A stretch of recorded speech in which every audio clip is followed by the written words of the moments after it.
Lectura comentada de la Biblia.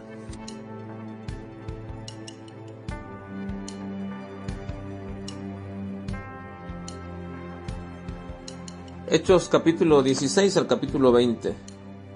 Ayuda de colaboradores valiosos. La nobleza bíblica. Una iglesia dudosa con un pueblo verdadero. La doctrina como elemento indispensable del rebautismo. El tercer y último viaje misionero de Pablo. Después de la disputa doctrinal en la iglesia de Jerusalén, Bernabé y Pablo regresaron a Antioquía para seguir ministrando en aquella iglesia. Y a Pablo le pareció bien, después de un tiempo, volver a visitar a los hermanos que estaban en las diferentes iglesias que habían fundado en su primer viaje. Hubo entonces un desacuerdo entre él y Bernabé por causa de Juan Marcos, a quien Pablo ya no quería llevar. Por lo tanto se separaron, y es a partir de aquí que ahora la historia que relata el libro de los Hechos va a girar en torno a Pablo.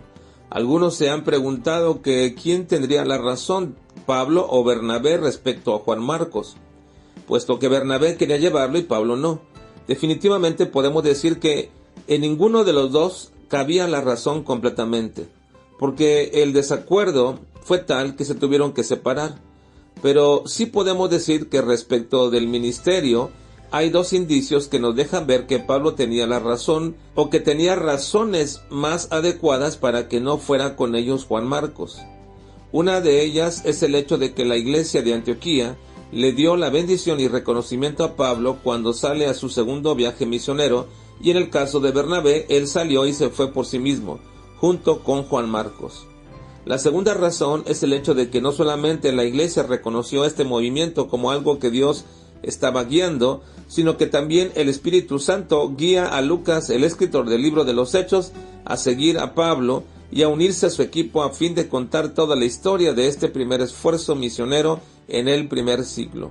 El trabajo era abundante y los campos eran numerosos, por lo tanto Pablo entendió que necesitaba de un equipo de ayuda para esta labor, y durante este segundo viaje misionero el apóstol Pablo tuvo la ayuda de varios colaboradores, ya que Bernabé no estaría más con él.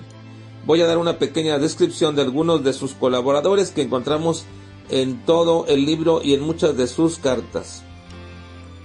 Silas, que también es llamado Silvano en varios pasajes, se convirtió en una parte importante del equipo de Pablo en hacer la obra del ministerio. Fue reconocido como uno de los varones principales entre los hermanos de Jerusalén. Era un profeta, pero además, como Pablo, era un ciudadano romano y probablemente hablaba griego, y escribió una de las cartas de Pedro y tal vez algunas de Pablo. Timoteo. En el tiempo desde que Pablo había estado en Listra, un joven llamado Timoteo había estado sirviendo al Señor, y por ello daban buen testimonio de él los hermanos. Timoteo tenía una madre creyente que era judía, y su padre era un griego que probablemente no era creyente. Fue un colaborador muy querido por Pablo, y él lo llama su hijo en la fe, pero también en el ministerio, porque le dedica 2 cartas para ayudarle y ordenarle lo que debe hacer en la iglesia de Dios. Priscila y Aquila. Ellos eran cristianos en este momento, pero es posible que Pablo los guió a ambos a Jesús mientras trabajaban juntos haciendo tiendas, que era el oficio de Pablo y de estos. El nombre de Priscila también se menciona como su diminutivo Prisca en otros pasajes. Pablo los llamó mis colaboradores que expusieron sus vidas por mí.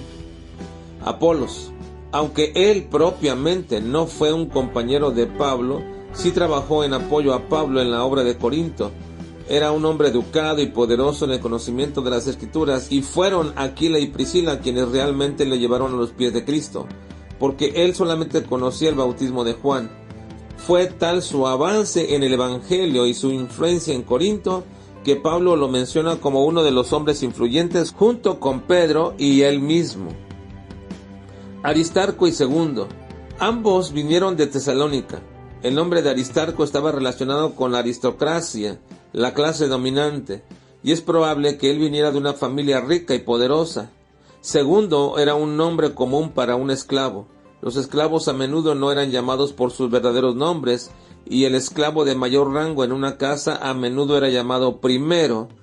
El segundo en rango era llamado segundo. Y qué bendición es ver esta amalgama de cristianos de clases altas y bajas en la vida, sirviendo juntos al Señor. Vinieron desde Tesalónica y ayudaron al apóstol Pablo. En los tiempos de Pablo, Corinto era una ciudad ya antigua. Era un centro de comercio con 2 puertos y había sido durante mucho tiempo un rival de su vecino del norte, Atenas. Corinto era una ciudad con una notable reputación de libertinaje y especialmente de inmoralidad sexual. En el griego clásico, actuar como un corinto significaba practicar fornicación y una acompañante corintia significaba una prostituta. Esta inmoralidad sexual era permitida por el popular culto a Afrodita, también conocida como Venus, la diosa de la fertilidad y la sexualidad. Es muy significativo que fue de esta ciudad que Pablo escribió su carta a los romanos, y cuando uno lee el capítulo 1 de Romanos, donde habla de la depravación del corazón humano, pareciera ser que sus ejemplos los toma de esta ciudad de Corinto. Y toda la problemática que existía dentro de la iglesia era por supuesto un reflejo de la influencia de la sociedad de estos lugares que se había introducido dentro de la iglesia. Así que uno pensaría actualmente que las características de esta iglesia demostrarían realmente que no eran creyentes, y ciertamente algunos de ellos no lo eran, como el apóstol Pablo mismo lo dice, que para vergüenza de ellos muchos de estos no conocían al Señor. Pero fue el mismo Señor que envió a Pablo allí, quien dijo que tenía mucho pueblo en ese lugar. Así que tenemos que entender que aun cuando en la iglesia había gente que no era convertida, muchos de ellos sí lo eran y formaban parte del pueblo de Dios. Tenemos también una pequeña definición de lo que significa ser un noble creyente. No es un rango, ni una característica moral, ni del carácter formado por las experiencias buenas y malas, sino más bien es una característica dada por el Espíritu Santo a los verdaderos hijos de Dios, es decir, el deseo vehemente y profundo de conocer las Escrituras y de obedecer a Jesucristo, quien Él mismo nos dijo que deberíamos escudriñarlas. Por esto, cuando se dice que los de Berea eran más nobles que los de Tesalónica, se utiliza la palabra eugenes, es decir, bien nacido, porque todo verdadero hijo de Dios siempre buscará conocer bien a su Padre. Cuando Pablo llegó a Éfeso, encontró que muchos de allí habían escuchado hablar acerca de Jesucristo, pero al igual que Apolo, solamente conocían el bautismo de Juan, y con ello también ignoraban acerca de la obra del Espíritu Santo y la morada que Él hace en todos aquellos verdaderos creyentes. Por lo tanto, cuando Pablo les habla acerca del Espíritu Santo y de lo que significaba realmente el bautismo de Juan, que era un bautismo para el pueblo judío, un arrepentimiento nacional, y cómo este es que preparaba el camino para recibir al verdadero Mesías, a Jesucristo, entonces fueron nuevamente bautizados. Y este acto puede ser tomado como un parámetro para rebautizar a aquellos cristianos cuya doctrina en cuanto a Dios en la persona del Padre o del Hijo o del Espíritu Santo no es correcta. Ahora, cuando Pablo había llegado a Éfeso, no permaneció mucho tiempo ahí porque tuvo que regresar a Jerusalén para cumplir su voto, que probablemente era de nazareato, y lo quería hacer en una de las fiestas que se avecinaban.